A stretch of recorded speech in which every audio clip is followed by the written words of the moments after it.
Hello guys, I am Devesh Varshne from SSKF Commerce Institute. Today I am making a video on all the important tips related to your upcoming exam, that is English, which is on 2nd of March. Guys, जैसा कि आप जानते हैं कि आप सभी के पास only few days बचे हैं और इन few days में आपको अपने कोर्स को इतना अच्छे तरीके से रिवाइज करना है so that जब आप एग्जाम में अपीयर हो तो आपको कहीं भी किसी भी तरह की कोई प्रॉब्लम ना रहे. गाइज, पेपर को अटेम्प्ट करते समय कुछ इंपॉर्टेंट टिप्स जिनको आपको फॉलो करना जरूरी हो जाता है, कंपलसरी हो जाता है. यदि आप उन टिप्स को फॉलो करते हैं तो आपकी प्रेजेंटेशन एग्जाम में सीबीएसई के अकॉर्डिंग जिस तरह से आनी चाहिए वैसी प्रेजेंटेशन रहती है और उस प्रेजेंटेशन के साथ आपको आपके हर क्वेश्चन के अंदर मैक्सिमम से मैक्सिमम मार्क्स मिलते हैं. तो गाइज, आइए जानते हैं कौन से हैं वो स्पेशल इंपॉर्टेंट टिप्स जिनको फॉलो करके आप एग्जाम में स्कोर कर सकते हैं 95% और more than 95% marks in your exam. Guys, सबसे पहले आप जैसा जानते हैं कि आप लोगों को 15 मिनट्स का एक रीडिंग टाइम मिलता है. ये 15 मिनट्स का जो रीडिंग टाइम है, this is very crucial from examination point of view. Why? क्योंकि इस रीडिंग टाइम के अंदर आप कुछ ऐसे क्वेश्चन सॉल्व कर सकते हैं जिनको यदि आप उस 15 मिनट्स के टाइम में सॉल्व कर लेते हैं तो आपका जो 3 आवर्स का टाइम है, थिंकिंग का टाइम, उसके शॉर्ट करने का टाइम, उसका फाइनल आंसर प्रिपेयर करने का टाइम, आप उस टाइम को सेव कर सकते हैं. तो दैट मीन्स उस 15 मिनट्स को आप 3 आवर्स के साथ कंबाइन करके 3.15 आपका टोटल टाइम हो जाएगा, जिसकी वजह से आपका आउटकम ज़्यादा निकल सकता है. तो गाइज, आपको 15 मिनट्स को किस तरह से यूटिलाइज करना है? 15 मिनट्स में आप सेक्शन ए, जिसके अंदर रीडिंग कॉम्प्रिहेंशन और नोट मेकिंग आती है, आप उसके ऊपर फोकस करिए. आप सबसे पहला काम अपने रीडिंग कॉम्प्रिहेंशंस के जितने भी क्वेश्चंस हैं उनको रीड करिए, क्योंकि क्वेश्चंस रीड करने के बाद आपको एक आइडिया लग जाएगा कि किस किस तरह की रिक्वायरमेंट है हमारी आंसर्स की. जिस तरह की आंसर्स की रिक्वायरमेंट होगी आप उसको इजीली सर्च कर सकते हो इन योर गिवन पैसेज, क्योंकि जो भी आपको रीडिंग कॉम्प्रिहेंशन गिवन होगा, जो भी आपको पैसेज गिवन होगा, वो काफ़ी लेंदी होता है और उस लेंदी पैसेज को आप प्रॉपर तरीके से एक एक चीज़ को अच्छे से पढ़ पाओ, अच्छे से रिटेन कर पाओ माइंड में, ये पॉसिबल नहीं हो पाता इजीली. इसके लिए आपको क्या करना चाहिए? यदि आप पहले से ही क्वेश्चंस पढ़ लेते हो तो आप हर क्वेश्चन के अकॉर्डिंग आंसर्स को सर्च कर सकते हो, जिससे आपका टाइम सेव होगा. और आंसर्स को सर्च करने के बाद जब आपको कोई भी आंसर किसी चीज़ का पर्टिकुलरली मिल जाता है कि फर्स्ट का आंसर यहाँ से लेकर यहाँ तक है, तो आप उसको मार्क करके उसकी सीरियल नंबर डाल देंगे कि ये फर्स्ट का आंसर है. ये सारी चीज़ें जो आपने पहले भी फॉलो की थी, लेकिन आपके पास उस दौरान पर रीडिंग टाइम अवेलेबल नहीं हुआ करता था. तो गाइज, आपको यहाँ पर इस रीडिंग टाइम को यूटिलाइज करना है for underlining of all the answers related to your given question in the comprehension. इसके अलावा जो भी आपको एंटोनिम या सिनोनिम से रिलेटेड क्वेश्चंस पूछे गए हैं, उनके वर्ड्स भी आपको उसी रीडिंग कॉम्प्रिहेंशन में मिलेंगे. तो आप जब रीडिंग कॉम्प्रिहेंशन को रीड कर रहे होंगे तो आप ये आइडेंटिफाई करिए कि उसमें कौन कौन से वर्ड्स ऐसे हैं जो कि थोड़े डिफरेंट है, थोड़े कॉम्प्लेक्स है, जिसका मीनिंग ईजी नहीं है समझने के लिए, क्योंकि वही वो वोकेबलरी के वर्ड्स हैं जिनका एंटोनिम या सिनोनिम आपको क्वेश्चन में आइडेंटिफाई करना होगा. तो अल्टीमेटली जो डिफरेंट वर्ड्स हैं उनको आप डार्क अंडरलाइन करते जाइए जितने भी डिफरेंट वर्ड्स आपको मिलते हैं. तो जो भी आपके एंटोनिम या सिनोनिम पूछे गए हैं वो उन्हीं वर्ड्स में से कोई भी होंगे जिसको आपको आइडेंटिफाई करने में आसानी होगी. इसके अलावा रीडिंग कॉम्प्रिहेंशन के बाद आपका जो भी टाइम बचता है, मैक्सिमम आपको कोशिश करनी है कि 8 to 10 मिनट्स, मैक्सिमम आपको 10 मिनट्स बस रीडिंग कॉम्प्रिहेंशन को सॉल्व करना है. और उसके बाद जो आपके पास 5 मिनट्स बचेंगे उसको आपने कोशिश करनी है कि आप नोट मेकिंग के लिए स्पेंड करें. आप नोट मेकिंग को पूरा अच्छे से पढ़ लें. नोट मेकिंग को एक स्टोरी की तरह पढ़ें कि वो एक स्टोरी है. गाइज, जैसा कि आप जानते हैं कि नोट मेकिंग के लिए सबसे पहला आपको एक टाइटल डिज़ाइन करना होता है कि उस पर्टिकुलर जो गिवन आपको नोट मेकिंग है उसका टाइटल आप क्या देने वाले हैं. तो टाइटल आप सिंपल सी एक चीज़ है, मैं आपको एक छोटा सा एग्जांपल दे रहा हूँ. आपने कई जगहों पर देखा होगा कुछ नुक्कड़ नाटक होते हैं या कुछ प्लेस वगैरह होते हैं. वो प्लेस ज़्यादा लंबे टाइम के नहीं होते, वो प्लेस बहुत कम टाइम के होते हैं और उन प्लेस के अंदर एक मैसेज दिया जाता है सोसाइटी को. जो मैसेज वो देना चाहते हैं उसी मैसेज के अकॉर्डिंग वो अपना टाइटल भी डिसाइड करते हैं कि ये हमारा मैसेज है और टाइटल के बेसिस पर ही वो पूरा प्ले चलता है. तो गाइज, जो भी आपकी उस पर्टिकुलर टॉपिक की थीम है, उस थीम को आपको आइडेंटिफाई करना है कि ये पूरा ओवरऑल जो हमारे को गिवन है नोट मेकिंग का जो टॉपिक है वो किससे रिलेटेड है और उसी के बेसिस पर आप अपना टाइटल डिसाइड कर लेंगे. टाइटल बिल्कुल सीबीएसई के अकॉर्डिंग जो मार्किंग स्कीम आती है उसके सेम उसके जैसा मैच करे ऐसा कोई जरूरी नहीं होता। आप उसके नियर बाय भी रहते हैं तो आपको मार्क्स फुल मिल जाते हैं। तो गाइस सबसे पहले आपको टाइटल डिसाइड करने में इजी रहेगा, क्योंकि जैसे आप एक प्ले का टाइटल रखते हैं वैसे ही आपको उसके स्टोरी के बेस पर आपको अपना टाइटल डिसाइड करना है। सेकंड थिंग, जब आप अपने स्टोरी के तरीके से, प्ले की तरीके से आप जब उस नोट मेकिंग को पढ़ेंगे तो आपको पता लग जाएगा कि इसके अंदर कौन कौन सी ऐसी इंपॉर्टेंट चीज़ें हैं जिसको आपको समराइज करना है।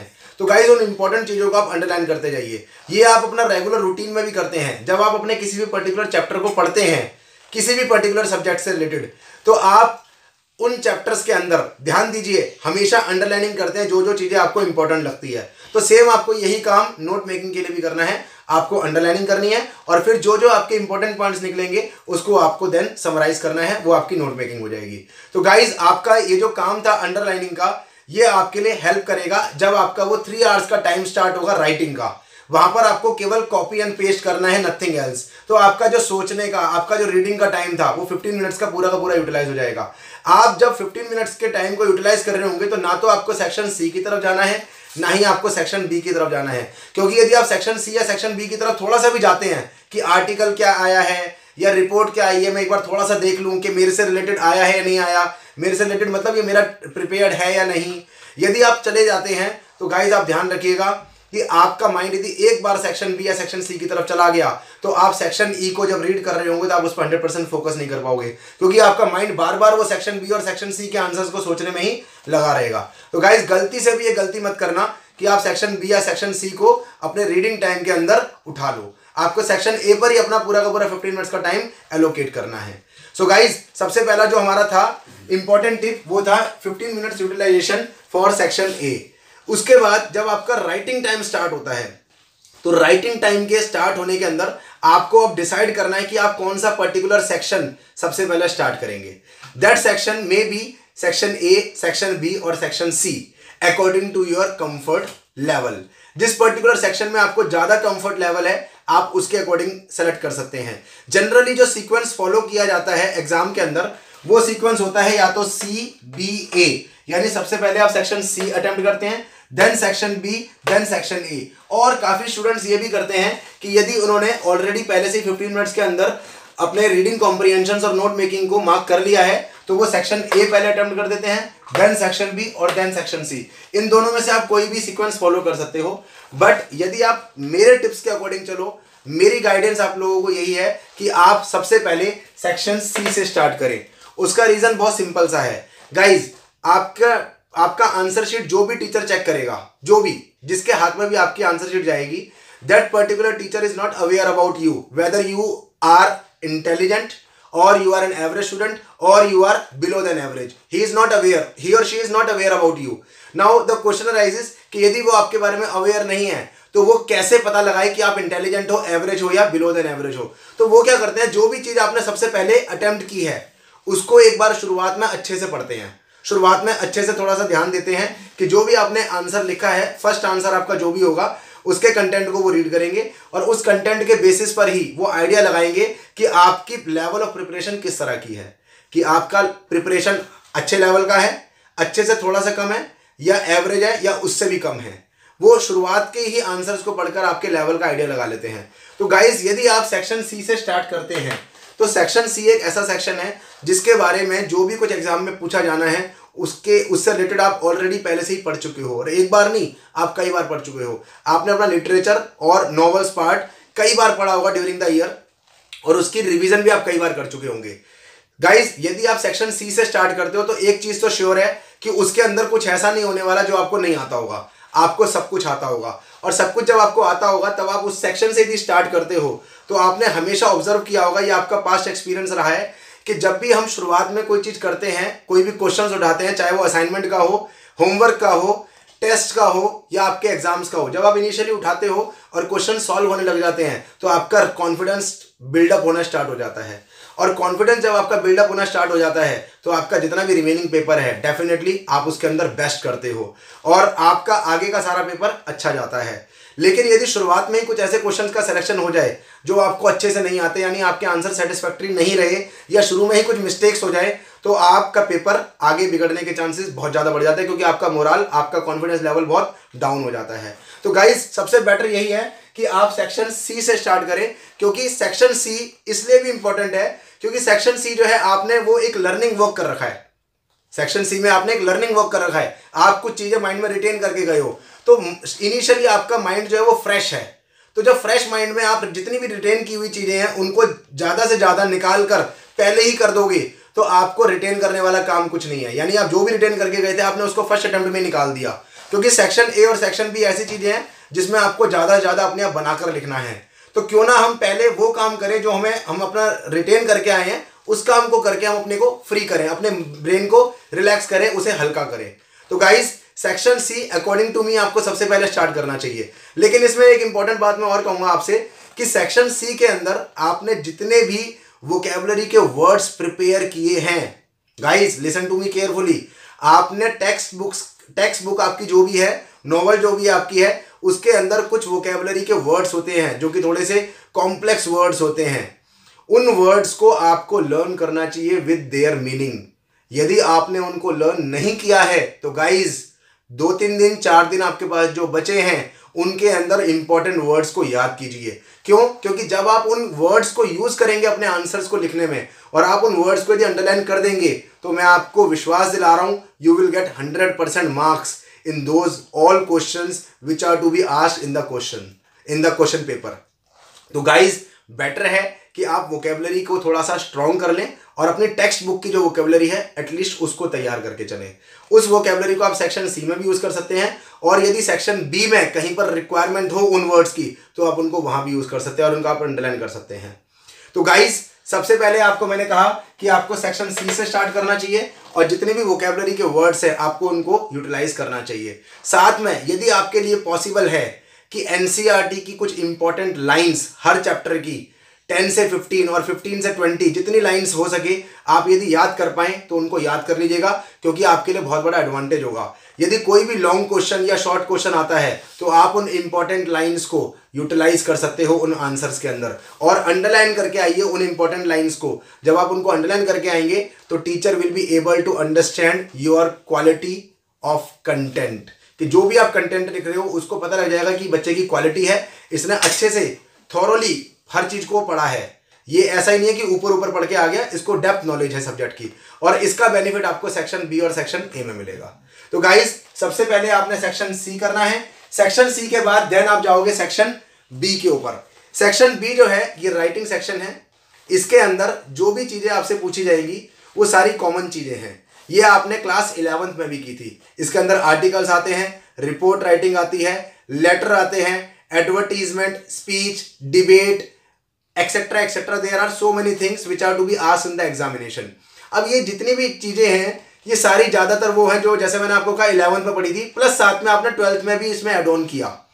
आर्टिकल्स वगैरह जितने भी होते हैं, आर्टिकल्स या रिपोर्ट, जनरली देखा जाए तो करंट टॉपिक जो भी होता है उसी से रिलेटेड पूछा जाता है।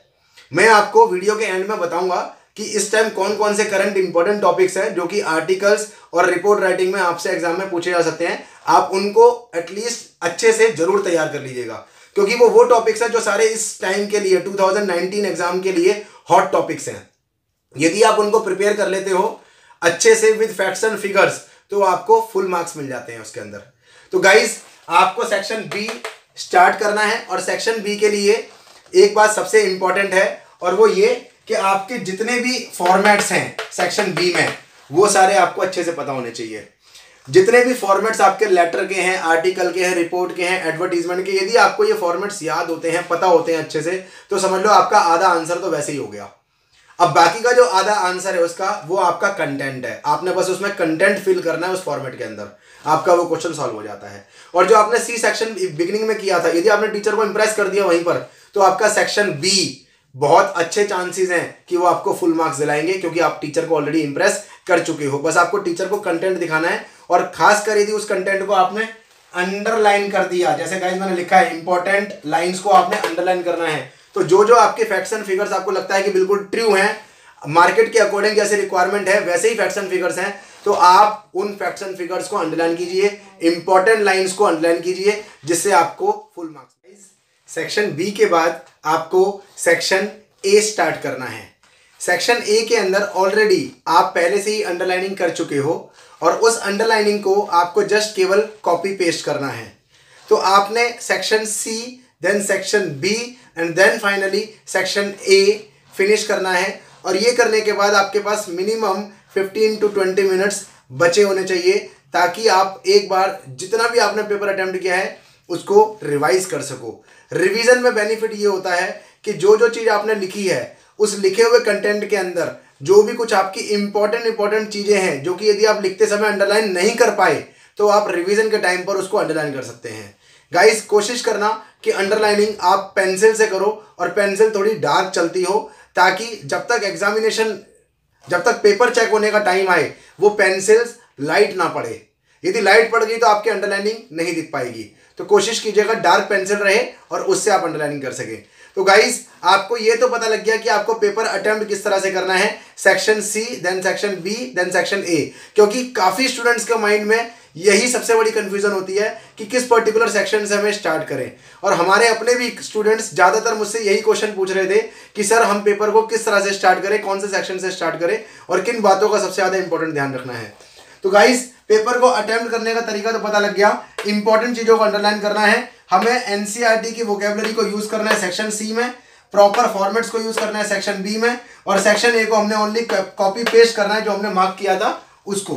लेकिन इसके अलावा जो आपके पास अभी फ्यू डेज बचे हैं उसमें आप जो रिवीजन कर रहे हैं अपनी, उन रिवीजन में कुछ इंपॉर्टेंट चीज़ों का ध्यान रखना है। जैसे कि जितने भी फॉर्मेट्स हैं आपके, एटलीस्ट उन सारे फॉर्मेट्स को 3 टाइम्स आपने रिवाइज करना है। फॉर्मेट्स मतलब किसके फॉर्मेट्स? राइटिंग सेक्शन जो था आपका सेक्शन बी, उसके सारे फॉर्मेट्स को आपने अच्छे से रिवाइज करना है कम से कम 3 बार, ताकि उन फॉर्मेट्स को आप एग्जाम के टाइम पर अच्छे से रिकॉल कर सको। दूसरा, करंट आर्टिकल्स और रिपोर्ट्स, वो मैंने आपको कहा कि मैं आपको एंड में बताऊंगा कि कौन कौन से आर्टिकल्स हैं या रिपोर्ट्स हैं जो कि इंपॉर्टेंट है फॉर दिस पर्टिकुलर 2019 सेशन। और इसके अलावा आपको 3 सैंपल पेपर्स करने हैं सॉल्व। गाइज, ध्यान से सुनिएगा, आपको कम से कम 3 सैंपल पेपर्स सॉल्व करने हैं। सैंपल पेपर सॉल्व करने से सबसे बड़ा बेनिफिट क्या होता है कि आपको पता लग पाता है कि आप अपने 3 आवर्स के पेपर को कितनी देर में सॉल्व कर पा रहे हैं, कितनी देर में आप पूरा पेपर लिख पा रहे हैं, आपके पास लास्ट में कितना टाइम स्पेयर है रिवीजन के लिए। लेकिन ज़्यादातर बच्चे क्या करते हैं, इंग्लिश के अंदर चीज़ों को पढ़ लेते हैं, हर चीज़ को गो थ्रू कर लेते हैं, लेकिन कोई भी प्रैक्टिस पेपर नहीं करते। जिन बच्चों ने क्लासेस ज्वाइन कर रखी होती है या कहीं पर टेस्ट सीरीज ज्वाइन कर रखी होती है तो वो तो काफ़ी टेस्ट दे देते हैं, लेकिन जिन बच्चों ने कहीं पर क्लासेस ज्वाइन नहीं करी या कोई टेस्ट सीरीज ज्वाइन नहीं करी, जिन्होंने सेल्फ स्टडी करी है, वो बच्चे सैंपल पेपर्स या कोई टेस्ट पेपर या कोई मॉक टेस्ट नहीं देते, जिसकी वजह से उनको 3 आवर्स को कैसे मैनेज करना है ये नहीं पता चल पाता। तो गाइस, ये मेरा रिकमेंडेशन है आपको कि आप एटलीस्ट 3 सैंपल पेपर्स सॉल्व करें ताकि आपको पता लगे कि आप कितने टाइम में पेपर को अच्छे से लिख पा रहे हो और आपके पास रिवीजन टाइम कितना बच रहा है।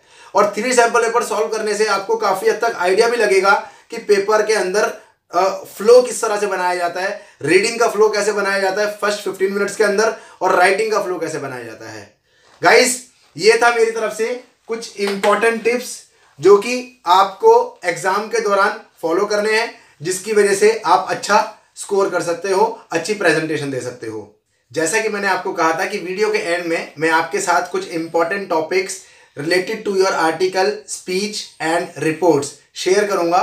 तो वो टाइम आ गया है कि मैं आपको वो सारे इंपॉर्टेंट टॉपिक्स बताऊं जो कि आपके इस एग्जामिनेशन के पॉइंट ऑफ व्यू से आ सकते हैं और एग्जाम में पूछे जा सकते हैं। तो इनमें सबसे पहला टॉपिक है digital India, then clean India जिसको स्वच्छ भारत अभियान के नाम से भी पूछा जा सकता है, third one is make in India, fourth one is demonetization, fifth one is pollution and effect of odd even rule, जो कि अभी ऑड इवन रूल इंडिया में और नॉट इंडिया दिल्ली में इंट्रोड्यूस किया गया था just to fight with the pollution. इसके अलावा corruption, demolition and sealing in Delhi. आप अवेयर होंगे कि ऑल ओवर इंडिया में, दिल्ली के साथ साथ ऑल ओवर इंडिया में सीलिंग और डिमोलिशन हुई थी। डिमोलिशन में क्या था कि जितनी भी एक्स्ट्रा कंस्ट्रक्शन हो रखी थी उन एक्स्ट्रा कंस्ट्रक्शंस को एबोलिश किया गया था, और साथ में सीलिंग भी हुई थी। जो कमर्शियल एक्टिविटीज रेजिडेंशियल एरियाज के अंदर चल रही थी उन कमर्शियल एक्टिविटीज को सील किया गया था। Surgical strike and terrorism, surgical strike जैसा कि आप जानते हैं 2016 में हुआ था, बट स्टिल क्योंकि इसको एग्जाम में अभी तक पूछा नहीं गया है तो ये भी इंपॉर्टेंट बनता है। टेररिज्म अगेन एक इंपॉर्टेंट टॉपिक है, तो टेररिज्म को अलग से भी पूछा जा सकता है। टेररिज्म इसलिए इंपॉर्टेंट है क्योंकि इस टाइम आप जानते हैं इंडिया और पाकिस्तान के रिलेशनशिप अच्छे नहीं चल रहे हैं, और साथ ही साथ इंडिया और चाइना के रिलेशनशिप भी अच्छे नहीं चल रहे हैं। तो कहीं से भी किसी भी तरह से इंडिया या पाकिस्तान की, इंडिया या चाइना की वॉर होने के चांसेस बहुत ज़्यादा हैं। तो दैट्स वाई ये टॉपिक इंपॉर्टेंट बनता है, हॉट टॉपिक है इस टाइम के लिए। कुछ जनरल टॉपिक्स हैं जैसे कि women empowerment, global warming and health and fitness. ये सारे वो टॉपिक्स हैं गाइस जो कि या तो करंट ईयर से रिलेटेड है या फिर कुछ पास्ट ईयर से रिलेटेड है, बट जब से ये टॉपिक्स एग्जिस्ट करते हैं तब से ये एग्जाम में नहीं पूछे गए, तो ये इस बार एग्जाम में पूछे जा सकते हैं।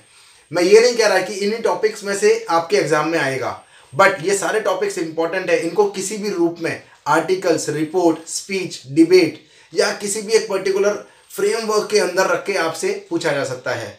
गाइस, ये मेरी तरफ से कुछ इंपॉर्टेंट टिप्स है जो कि मैं उम्मीद करता हूं कि शायद आपके लिए बहुत हेल्पफुल रहेंगे, और मैं इच्छा रखता हूं कि आपको आगे भी इस तरह से सपोर्ट और हेल्प प्रोवाइड करता रहूं। सो गाइस, इस वीडियो को लाइक करें, शेयर करें और हमारे चैनल को सब्सक्राइब करें।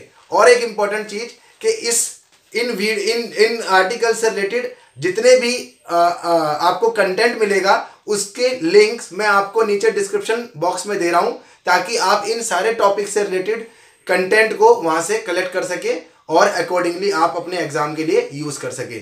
Thank you very much guys, all the very best. Please subscribe our channel and keep sharing this video. All the very best. God bless you all.